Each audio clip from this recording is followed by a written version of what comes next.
guys, ito nga pala ang bahay ng mama ko sa probinsya. Gagawin natin siyang concrete house dahil kalahati lang ang simento niyan.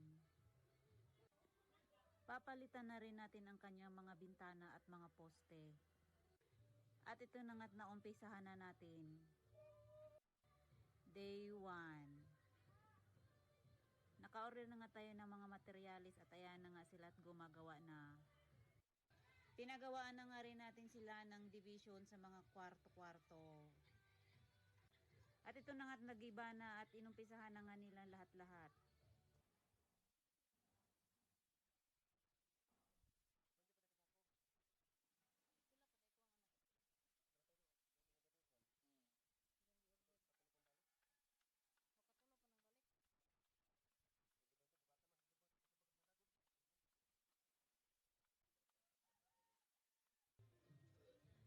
At ayun na nga, pati ang kanilang ceiling ay wala rin silang kisame. Kaya isusunod na rin natin ang paglagay ng kisame. At ayan na nga ang kanilang bubong na walang kisame, ang lawak-lawak ng kanilang bubong na walang kisame. At ito nga na nga ang update after 5 days. Semento pa lang ang nagawa at ang bintana ay gigibain na rin yan at papalitan natin ng sliding window. At ayan na nga si Daddy. Nagturo-turo na sa bintana dahil pangit daw ng bintana. Papalitan daw ng mas malaking bintana.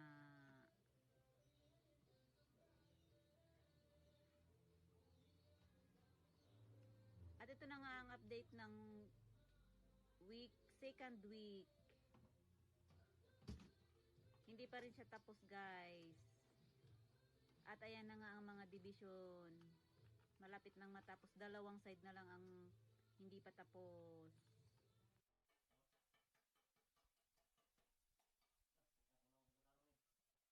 Suran mo kung nagdidihan. Smile po.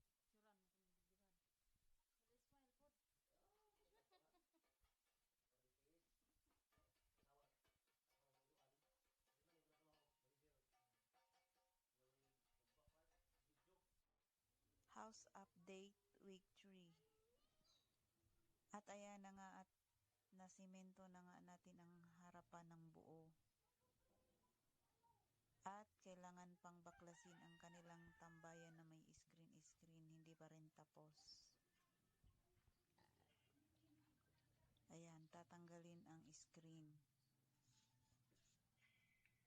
Operation tanggal screen. Ayan naman ang loob. At ito naman ang likod ng bahay. Ginagawa na ngayon ang abuhan. Yan ang update natin sa week 3. House making bahay ni mama sa probinsya. Sakit mo na.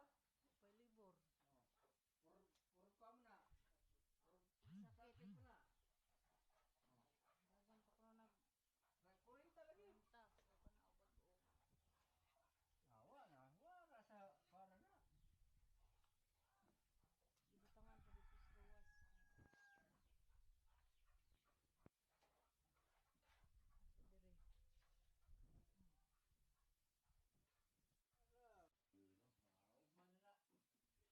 Ako na ako pag-uog. Wala sa para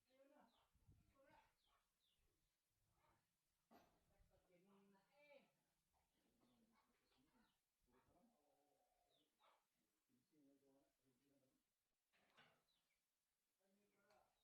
pa dito sa ruwas. Sa dire.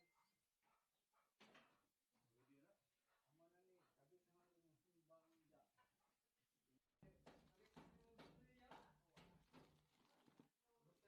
Wala. Ganina eh. Kana yung human ron. Robert Ogno.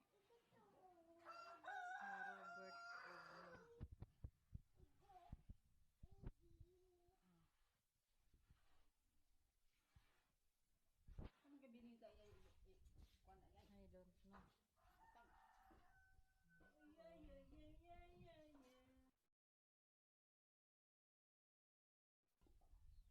Para upat ka kabuok na na. 1, 2, 3, 4. Andag ko. Sara kabuok.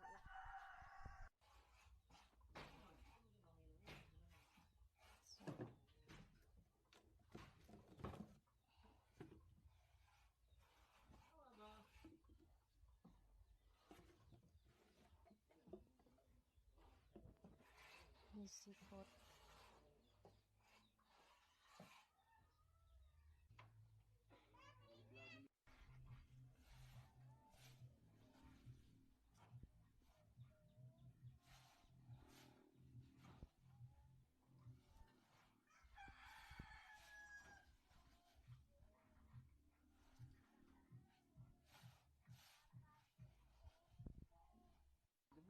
Yurot pa siguro ng duhagod.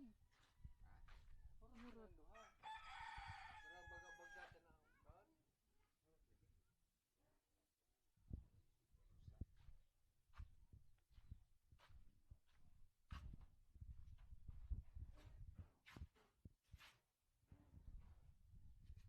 Di na to ibutang tong kuan sil. Itong yung do kasuga. Tangan ko nag-abang.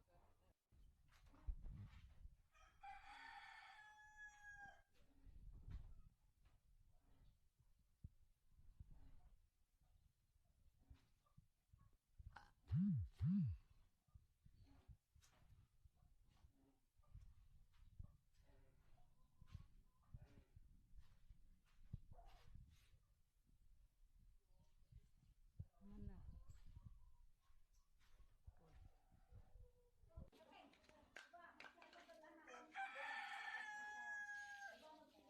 Bakay. Magpado sa kuringaw kon. Anak na siya ayang kurma. Lajuan.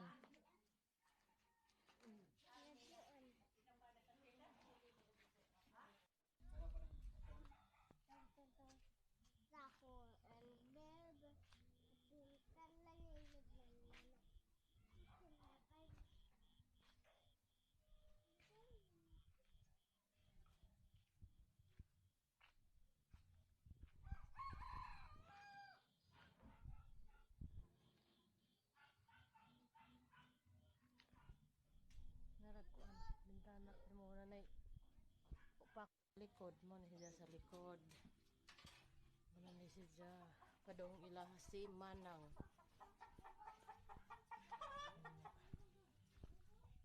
Hapit na mahumani. Ang haligi o. Ang haligi.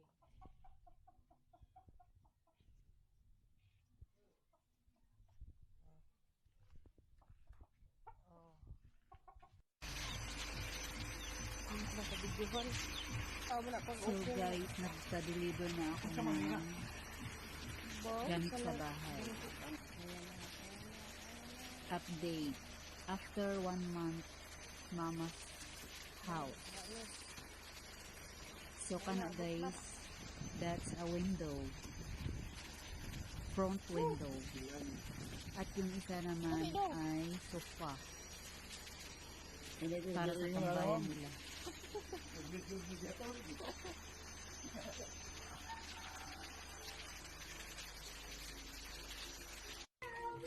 Oh. Di na ang gras. Kana ra. Ara jene ko ni bilog ako. Nga na rin siya style. Oh, tikim ng babaw ay daw. Mo sa ka nang nai. Panggawas na bay. Dire na. Dira. Bakit? Dami Dami ka na ito gatong itom. Oh no, no, kortina. Maklaro mo na sa sud ang tao. Huh? Silawa na gatong. No. Kalbat niya ba? Nagbat na katong di mo.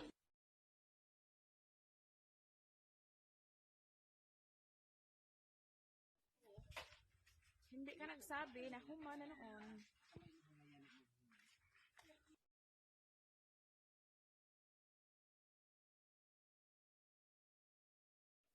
Iya pa na mo.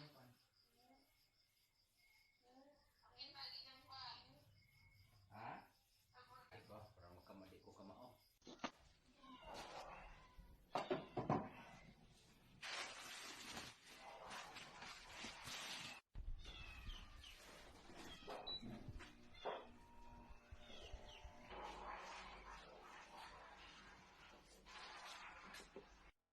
pwede. Ako na ba ko?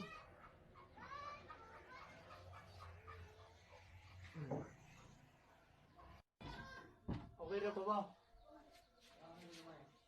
Napay gamay. Bago na sa una, ikaw.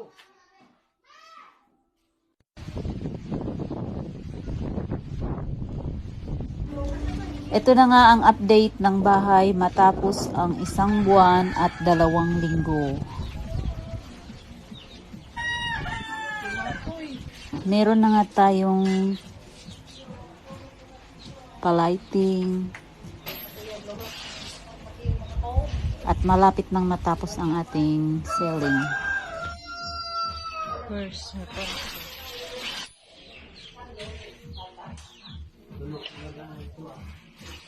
napay na pala.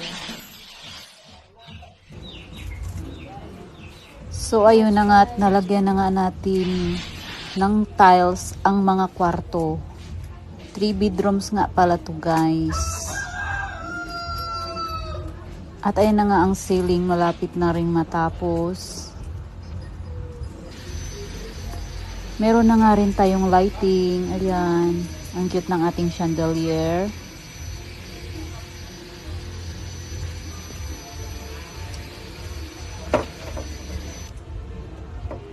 At nag-unboxing na nga tayo ng maliliit na table. At meron tayong TV rack at mga bulaklak for display.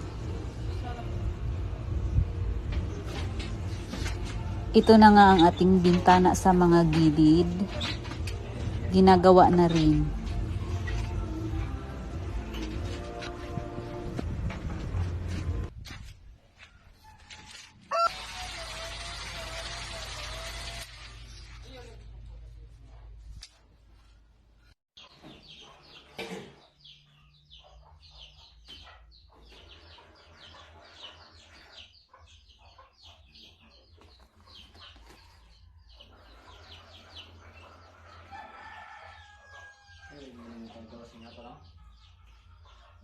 Yan yung dalawas na.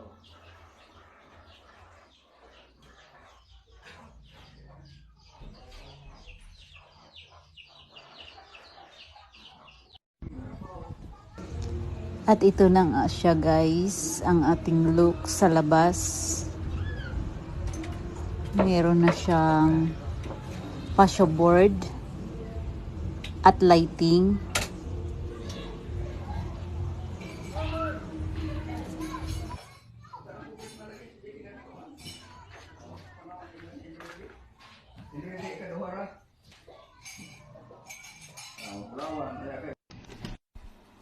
Nag-aircon na suya. Cheers guys! Ang mama?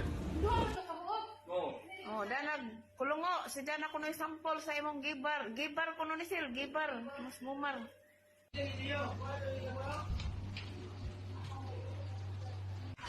For today's update, outside flooring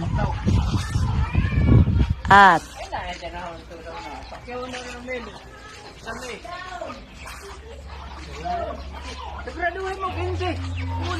first coat ng ating pintura sa loob.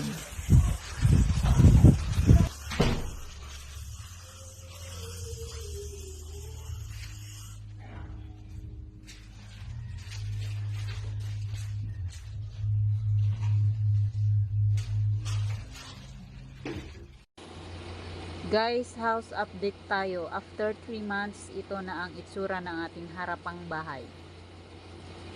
So as you see, wala pa siyang grills at may plano akong palagyan siya ng grills. At ang bintana naman ay gagaya natin ang nasa likuran. Papalitan natin. Dahil hindi ko nagustuhan ang kanyang design.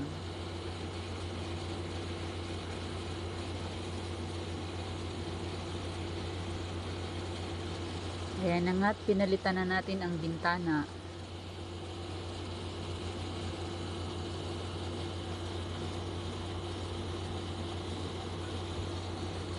At ito naman ang kanilang mga bead frames. Ang lalaki ng kanilang bed frames, guys.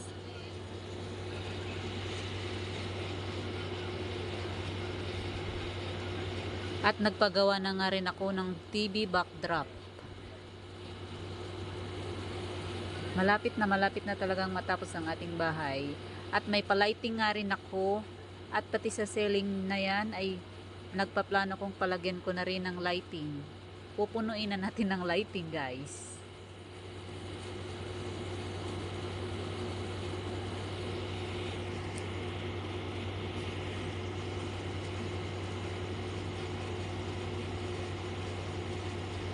At ito na nga ang ating grills na ako mismo ang nag-drawing at nag-style.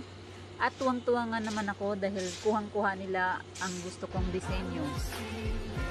At ito na nga ang ating lighting.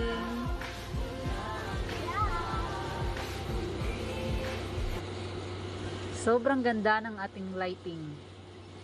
Sobrang ganda ng kinalabasan.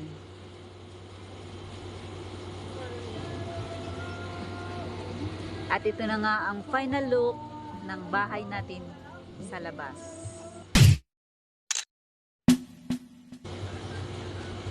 At hanggang dito na lang ang ating vlog. Salamat sa mga nanonood. And I thank you.